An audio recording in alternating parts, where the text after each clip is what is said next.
If you're looking for an all-in-one CPU liquid cooler, there is a whole buffet of options to choose from.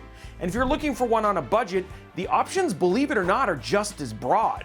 We've got a guide to buying budget AIOs with a healthy heaping of data and discoverables that we're going to share with you right here, right now on Robeytech. After a word from our sponsors, us. This video is brought to you by our official Robeytech build mat. If you've been watching the channel for a while, you'll probably recognize it. We love these things. They're super thick and durable, and they're absolutely huge in size, measuring at 5.5 millimeters thick and 24 by 48 inches wide. This one that we have right here, man, this has been in the studio for like 4 years, and it's still holding up great, no problem. We've also included all sorts of useful graphics showing different PC form factor sizes, including schematic diagrams and connectors you'll encounter probably during your PC build. Not to mention, there's plenty of open space for screw and tool organization. We designed it like this so no matter what skill level of builder you are, it could be a helpful tool for pretty much everyone. Now, you can find these build mats for sale on our Newegg store, and it's a great way to support us directly if you enjoy the content we make. Thank you so much for your support, and let's get back to the video. If you haven't figured it out yet, PC building can be an expensive hobby. However, if you're willing to learn the ropes, PC DIY can also be super rewarding, and you might even be able to save a few bucks by making smart choices. And who doesn't love saving money? Now, in this video, we wanted to take a look at the landscape of low-dollar AIOs that honestly get overlooked because they're low dollar. While you never want to cheap out on components, especially ones that keep your system running safely, there are actually some compelling AIOs that are falling below the $100 mark. What we wanted to find out was this: which AIOs provide the best value for the price, which ones perform the best under pressure, which ones have the coolest features, and which are the ones in this price range that maybe should be the last ones picked. To figure this out, we tested 10 360mm AIOs that all fall under the $100 mark, before taxes and shipping, of course. These are all AIOs that can be found either on Newegg or on Amazon, and we'll have links in the description so you can check them out for yourself. And just as an FYI, we did have to be a little bit choosier with this list because this list would just be a lot of Thermalright AIOs, though you're gonna see the name show up a lot on our list. Now, to introduce our 10 AIOs, we're gonna slap the names up on the screen in alphabetical order. Some of these AIOs have some serious name recognition, like the Arctic Liquid Freezer 3 Pro ARGB and the Lian Li Galahad 2 Lite. But there are others that may not be as well known, like the Dark Flash DH360D or the VTrue Lurker V360. And then you have Thermalright that pretty much dominates the sub $100 space for AIOs, though we did see one for over $200 that we're testing as we're making this video. Now, for context, the prices of these coolers range from around $55 to $99.99. Like I said, we're keeping it below $100 here, even if it's only by a penny. Getting a budget AIO means that they're stripped back, right?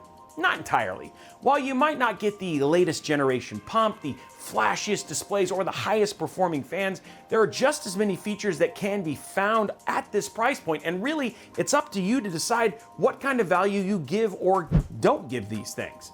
Take displays, for example. AIOs like the Dark Flash DH360 and the Gamdius Xion E4 provide basic system monitoring info, which may be all you want out of your display. Now, if you want your display to do more than just show system stats, the Thermalright Frozen Warframe Pro and SE have customizable displays with more options. Are these displays going to match the current generation of 720p 60Hz displays? No. But if you want a display, period, you have options for under $100. Here are our recommendations for AIOs with displays that we tested in this range. We were most impressed, though, by the Thermalright Warframe Pro, which you can actually see our review of right here. And if black and purple isn't your vibe, Thermalright has other colors available too. If your most valued feature is ARGB, the Montech HyperFlow has ARGB for days. Now, if you want ARGB plus a little bit of style, it's hard to argue that the Galahad 2 Lite's sense of style and its infinity mirror cap isn't awesome. Style and features are cool, but a budget AIO is only a smart buy if it does the thing it's designed to actually do: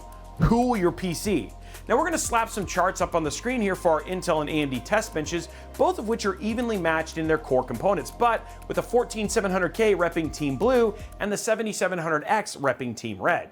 Starting with Intel at idle, our budget AIOs are operating roughly 3 degrees from one another, with the Aqua Elite, Galahad 2 Lite, and the Frozen Warframe SE landing at the cool kids table.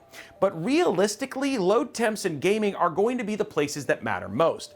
Under load, we have a broader temperature average spectrum. Here, the Galahad 2 Lite, the Frozen Warframe Pro, and the Frozen Note show their strengths. However, in gaming, the Warframe Pro and Note push the Galahad 2 Lite aside to let the Aqua Elite take a set at the table. Though, to be clear, the Galahad 2 Lite is still in the room. Over on AMD, we see a similar picture. At idle, the Galahad 2 Lite and the Frozen Warframe Pro are thick as thieves, but the V-True Lurker finds its way through the doors at the cooler end of our charts. Under load, the top 3 performers for AMD are the Galahad 2 Lite and the 2 Frozen Warframes, which are really earning their name here. And finally, in gaming on AMD, the Frozen Warframe Pro and the Galahad 2 Lite stick around in the top positions as the Aqua Elite rejoins the conversation. So for cooling performance, the Lian Li Galahad 2 Lite, the Thermalright Frozen Warframe Pro, the Note, and the Aqua Elite all make a case for themselves, with the Galahad 2 Lite being dominant on AMD, while the Frozen Warframe Pro excels on Intel. But even with all that in mind, none of these AIOs performed poorly. But speaking of performance, let's look at a couple metrics here, starting with Cinebench. On Intel, the Galahad 2 Lite, the Frozen Note, and the Montech Hyperflow all gobbled up the top rankings. Over on AMD, the story shifts ever so slightly, with the Galahad 2 staying on top, while the Frozen Warframe SE and the Dark Flash DH360D show up to claim second and third positions at the top. Again, both of these platforms are super close, but this is how things shook out. If we really wanted to get myopic here and dig deeper into performance per watt, the Galahad 2 Lite, the Aqua Elite, and the Hyperflow had the highest average on Intel. Over on AMD, the Galahad 2 Lite and the 2 Frozen Warframes held the leading edge. I know this may sound like we're tooting the Lian Li's horn here, but the Galahad 2 Lite has a strong showing here as well. Now, if you want to look at performance per dollar, we should look at the overall price list again. At the low end, the Aqua Elite and the Frozen Note are virtually untouchable at around $55 to $60-ish. The V-True Lurker does land at the third cheapest, but it does get overshadowed by the Frozen Warframe Pro. I mean, it's only $10 more and it has a display, but then again, that $10 could be used elsewhere in your build. Remember, these are MSRP numbers and subject to change based on sales, tariffs, whims of the market, whatever. As for rankings in the Robeytech value proposition charts, if we take these MSRP numbers and divide them by the difference between thermal max and the average temps under load, we get a dollars per degree of cooling metric that we can compare. And who would have guessed that Thermalright would wind up dominating this chart? No one? No one? Yeah, no, all of us. Now the Frozen Note, the Aqua Elite, and the Warframe Pro all take leading spots here, but the Galahad 2 Lite, Hyperflow, and the Lurker weren't actually that far behind. But what about noise levels? Does buying a budget AIO mean that you sacrifice stealthy operations for a few dollars saved? Not necessarily. With the budget AIOs we tested, we saw a range of operation from just below 48 decibels while gaming to a touch over 69 decibels under full CPU load. Comparatively, these levels fall within the average ambient noise in a quiet room to a busy office space. Now, if you're looking for the stealthiest of coolers, the Dark Flash DH360D, the Thermalright Aqua Elite, and the Frozen Warframe SE all had the lowest noise levels while gaming and under load. Now let's be really clear here though. For most of us, our PC case fans are going to be running louder than the average AIO. We didn't pick up any motor or whine that would make any of these AIOs off-putting. Speaking of off-putting, we do have to ask the question if any of these AIOs would throw beginner builders off while trying to put one of these coolers on their CPU. Well, the short answer is yes, but let's start with the ones that are going to be the most beginner friendly. The hands down easiest one to install is the Galahad 2 Lite. There's no hardware to swap on the cooling block, and the mountings are handled with easy to use brackets. Now the DH360D had a few more steps, but it managed to tie for convenience with Thermalright's Aqua Elite and Frozen Warframe AIO. Though, the only thing that we have to mention with the Thermalright AIOs is just to be careful to evenly tighten down the cooling block, since it only uses a 2-point mounting system, and you just want to make sure you get equal pressure. On the flip side though, if you've never built a PC before, the Liquid Freezer 3 Pro utilizes a contact frame for Intel that we've seen seasoned builders struggle with. Now, with AIOs like the Frozen Note, the Lurker, and the Hyperflow, they use AMD's pre-existing motherboard hooks to anchor the cooler to the CPU, which honestly can be swear-inducing, and we don't really want any of that. What we do want, however, is peace of mind that even though we're looking to spend less on an AIO, that it's going to last us for the long haul, or at least have the backing of a good warranty. When we look at warranties, the Liquid Freezer 3 Pro, the Hyperflow, and the Galahad 2 Lite all have 6-year warranties. 3 out of the 4 Thermalright AIOs we tested have 5-year warranties, though it was a little surprising to see that the Aqua Elite only has a 3-year warranty like the Dark Flash DH360D. As for the VTrue and the Gandius AIOs, we were left with more questions than answers there. So with all that in mind, we've shared a whole lot about where each of these AIOs excels, but are there any that we would flat out not recommend? If you've been around the channel, you probably know what I'm about to say, but whether it's your first time or your 500th time, here it is. There is no one-size-fits-all for tech. If you like the look of any one of these AIOs and you're an average PC user that's going to be doing some gaming, creating some content, or just looking at memes, just about every single one of these budget AIOs is going to get the job done. But that being said, we do have some cautions we'd share along the way.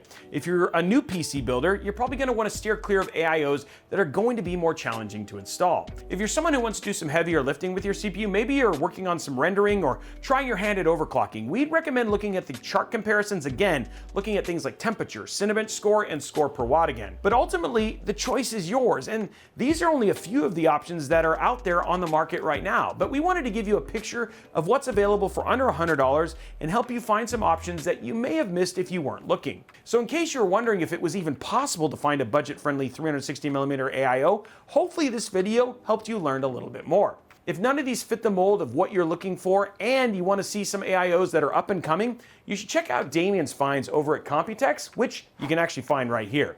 There are definitely some coolers that we cannot wait to see, but remember, not all of those are going to be budget conscious. As we wrap this up, we want to know what you think. Do one of these AIOs stand out as your top pick? When you're shopping for a CPU cooler, aside from the cooling, what are your top priorities? Is there an AIO that we should have included on our list? And if you use one of these AIOs, what pieces of advice would you give to someone looking at using one of these in their next PC build? Let us know down in the comments below. Now, while you're down there, go ahead and slap that subscribe button, whip that like button, and ring that notification bell so you get a notification each and every time we post a video like this here on Robeytech, and also over at Robeytech Live. And if you want to continue the conversation, talk about questions we asked in this video, maybe talk about your favorite AIO you saw, or ask questions of your own, head on over to Discord. That's discord.gg/Robeytech. It's an amazing place to talk to other tech and PC enthusiasts about stuff just like this. And hey, you know what? You might just make a friend while you're there. Also, make sure you follow us here at Robeytech on all of your favorite social media platforms. And if you've made it this far, I want to say a huge thank you for sticking with me throughout this video, and I look forward to seeing you on the next one.